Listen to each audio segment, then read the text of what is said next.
छठ आ रहा है, बट ये सिर्फ एक फेस्टिवल नहीं है। हम यूपी, बिहार और झारखंड के लोगों के लिए एक इमोशन है छठ।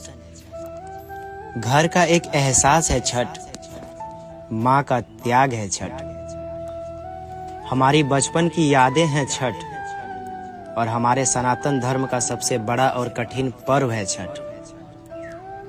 जैसे मुंबई का फेमस गणेश पूजा सितंबर में संपन्न हुआ, बंगाल का फेमस नव दुर्गा नवरात्र अक्टूबर में सफलतापूर्वक संपन्न हुआ।